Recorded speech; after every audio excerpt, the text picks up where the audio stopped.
Everybody should have a games buddy, and Kyle is mine. Kyle and I play basically every night, and we look at whatever games are available for the Xbox, and we look at what games stand in our way, and we choose games that we don't just play, but play to excess. We play it over and over, night after night, achieving some sort of unusual relationship with the game. Such that we were beginning a second year of playing Halo doubles in the newest version of Halo, and we came to a decision, which, frankly, I would have never thought we would. We decided we were playing it a little bit too well, and in doing so, stumbled backwards into what might be a life lesson. This is Jason Scott Talks His Way Out of It, a podcast about technology, history, and getting myself out of debt. Thanks to Jeff Atwood and the hundreds of other supporters on Patreon and elsewhere who have been supporting me and helping me get out of debt. It's not important to know the exact rules of Halo or Halo doubles. Just know you're put in a number of maps, some places that are relatively small, and it's 2 versus 2. 2 people versus 2 other people. Something about the way that is structured really appeals to me. You know that every player is focused on the 2 players on the other side. Like racquetball or tennis or pickleball, it's not a game where chaos necessarily reigns. Instead, you are focused with a very specific goal, and the chances of randomness playing an oversized amount in the game is relatively minimal. You can hear the players that are coming. You know that they represent either your teammate or an opposite player, and you can make decisions accordingly. We've played doubles on and off for well over a decade, probably somewhere in the vicinity of nearly 2. And as you can imagine, day after day, evening after evening, playing together, a partnership that's helped me actually gain insight into other team-ups. What we do on these Halo maps doesn't translate elsewhere. I can't throw a sandwich over my shoulder and have Kyle catch it. I can't begin to sing a song and have him sing the other half. It's not like that. Within the realm of Halo, we are linked to the point that we almost never discuss the game we're playing unless things get a particularly hot opposite player trying to take us down. We're more likely to be discussing finances or plans for travel or things we're thinking about, while the other team just sees 2 different players moving around each other and shooting in all sorts of directions and doing all sorts of inherent strategies that they surely think are being called between us like a SWAT team. We've played for so long that different versions of Halo have given us different play styles. Games where we would never be near each other, games where we would always team up, or games where we would be trying to play a sub-game. Can we manipulate somebody to the edge of the map? Can we bring people into a section that allows us to use a special trick to take both team members out? Even to the point of losing other points for our special sub-game points. In the latest version of Halo doubles that we are playing, we started to fall into a very interesting pattern. For the first 30 to 40 seconds of a round, we would instigate what I called an IQ test, a personality assessment against the other team to see who we were up against. Because it turned out there were subclasses of Halo player at that point. The latest version of Halo is free to play, which means people may come on who have never played the game before and find themselves in this mode. If we detected from their turning style, from how they aimed and shot, that they weren't very good, we would knock it back a little bit. We would stop being so tricky, and we would try to move away from anything that would be frustrating to the other players. But if the other team was good or great or monstrously great, we would take all of the shackles off as necessary, move to more intense tricks and strategies that we would implement because we knew they could take it.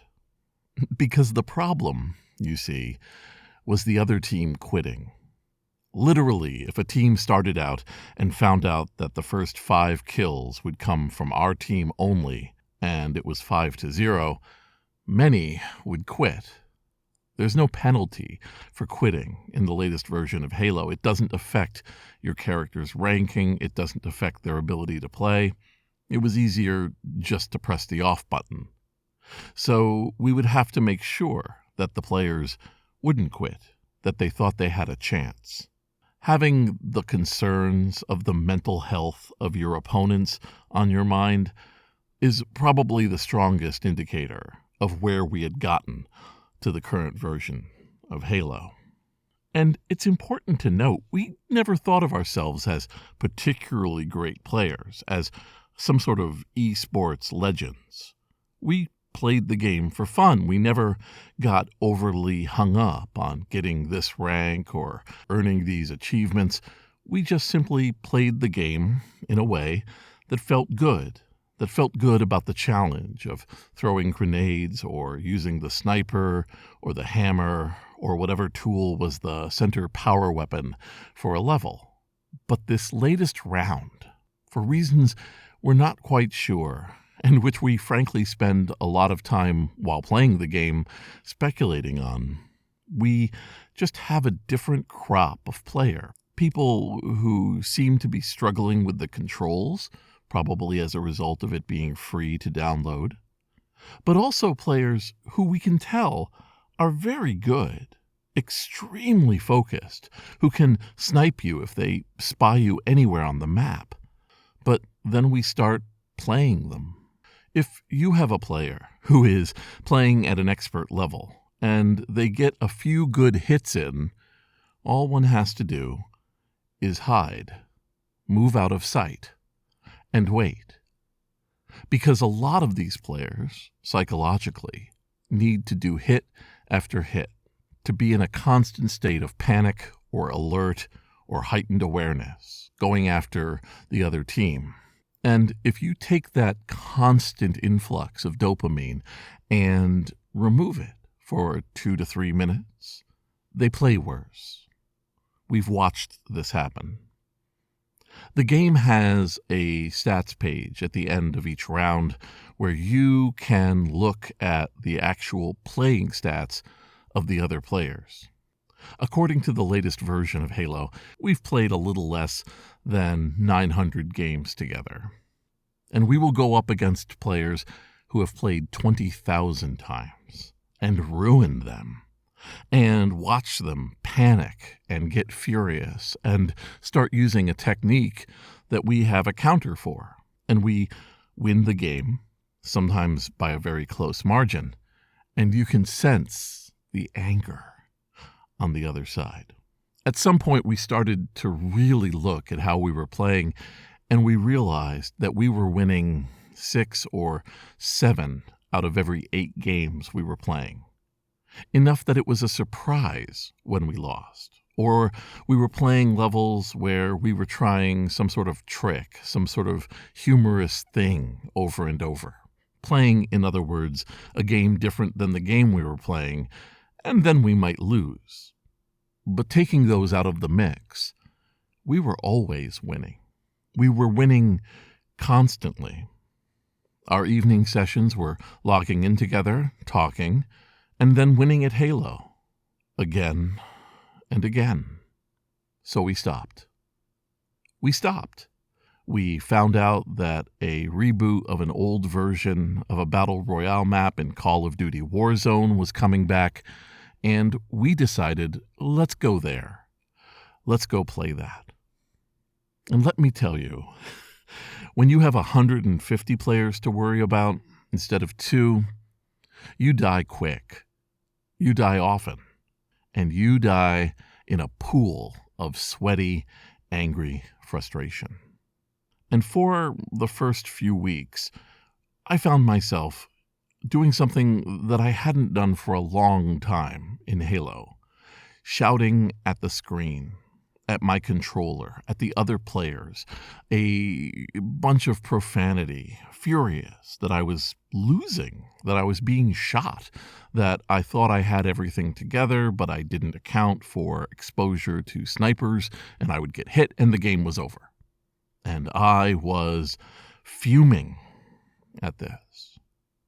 And I think at a different age, I would have gone back to Halo, because I would have convinced myself, who needs that frustration? Who needs that anger in your nights?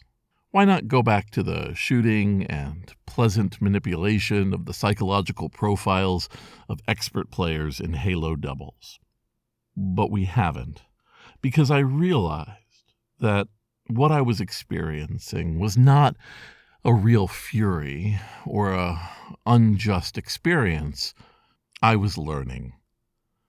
It's very easy as life goes on to get out of the habit of learning, to just throw on the format of things you knew before onto the things you're doing now and just make that work somehow, even if the corners don't fit or the sizes are off. You just make everything like it used to be, and you claim you have new skills. This is not that.